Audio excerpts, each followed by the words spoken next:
to thank everybody for joining in with us today. I'm Dr. Sakisha, one of the authors and co-founders of the book Marriage Can Win. I have an amazing husband of 17 years. We've been together 22 years. And today I have joining with us your beauty expert, none other than Mrs. Colleen Otero. Hey girl, Welcome, I'm so excited to be here. Thank you for having me. I'm excited about the Marriage Can Win movement. Oh my goodness. I'm so excited to be a part. Oh Lord, I'm telling you, it's going to be amazing. It's going to get bigger and bigger and better. I mean, thank you. So I'm Colleen Otero. I'm the beauty expert. Been married for 15 years. Yes. It's been 15 years Wow. already. 4 beautiful boys and traveling the globe doing beauty and branding and business, and I'm just glad to be here. Well, thank you so much. Today, our topic is communication. One of the challenges that you find in marriages is that the husband and the wife, they're just not communication. You find them, they become stressed, there becomes degrees of separations, even building up walls, because simply we're not communicating with one another.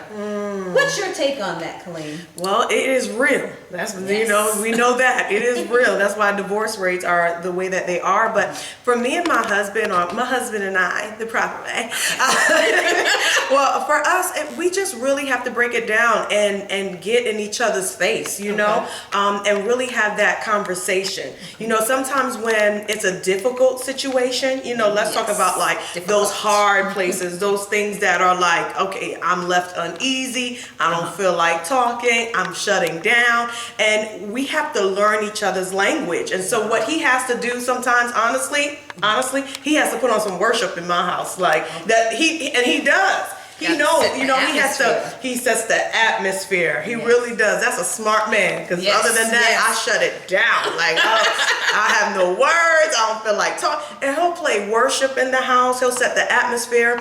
He'll be extremely kind. And then we're able to have a conversation versus just yelling and screaming at each other because we're upset or whatever the case is. And then, but on the reverse, when it comes to him, I realize that I have to, you know, do the same thing, you know, like really just try to get into a place where he can come down, where he's no longer upset, and table an issue, not trying to deal with it immediately when emotions are high.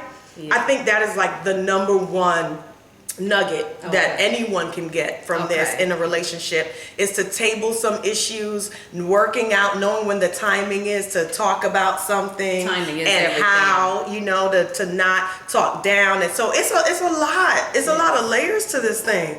So I don't know how much time we have.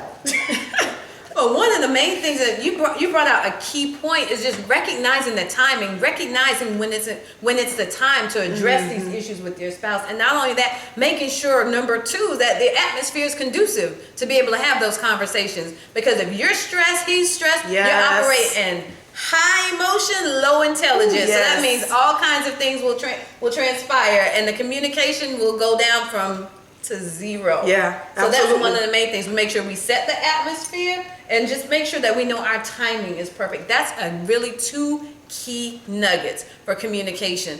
Anything else, Colleen? With communication, oh man, a lot of times I think in marriage, what really does help is sex. Yes. It helps. It's no other way to break the ice. It's a form of communication, like, you know, and I realize more and more, the older I get, the more mature I get in my marriage, how beneficial it is. You know what I mean? And so that also is another form of communication in my house, you know that. Well, what about people that have built up that wall and don't even allow sex to take place? They shut down the walls of communication, be it, you know, verbally and physically. So then what can we do with those couples? Because I found myself, and I even learned with my husband, you know, I found myself shutting down, you know, when I get frustrated. And guess what? That gives the enemy a foothold to get into your marriage. You shut down. You're not communicating verbally. You're not connecting physically. So then what happens? That causes that great divide in the marriage. You know what I think is what is key for a lot of marriages is other strong relationships. I think it's key to have great accountability in other relationships. And so my husband and I, we have, you know, coaches and counsel and other strong marriages around us. That's so important, so that we can talk and we can converse and have a safe place to talk about things, you know, at an appointed time, where if I feel like I can't go to my spouse about something, I feel like in a safe zone, you know, with another couple, that I can kind of bring that up or have that come up, you know, because a lot of times the walls are created by unforgiveness. The walls are created by, you know, something that may have happened a while back that was not talked about or discussed. So sometimes I think being in an environment and in a safe place with another strong couple that can really reinforce, you know, forgiveness and reinforce bringing things to the table, it really helps us to, you know what I mean, really get over it and move past a stumbling block or get past an issue. Because I know with my husband and I, when we walked through challenges and we had to learn to walk in forgiveness, we had to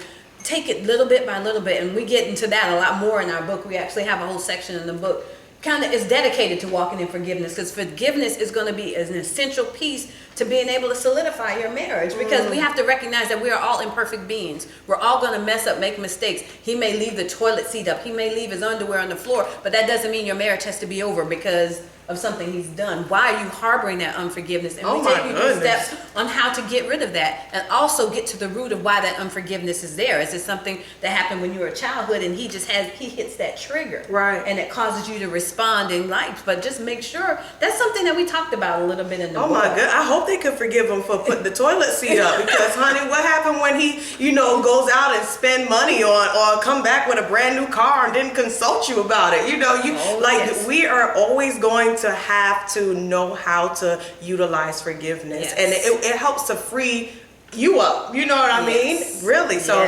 it's necessary. You're absolutely right. Very key thing. So we just got to make sure that we have those lines of communication open, that we have that our timing is perfect, that we recognize the timing of our spouse when it's perfect, to talk to them about that, making sure we're walking in forgiveness and in love, and just embracing the fact that we're imperfect. Yeah, absolutely. I agree. But thank you so much for being transparent and being willing to share. Okay, make sure you visit our website, marriagecanwin.com, or pick up our book, Marriage Can Win, for additional information on these resources.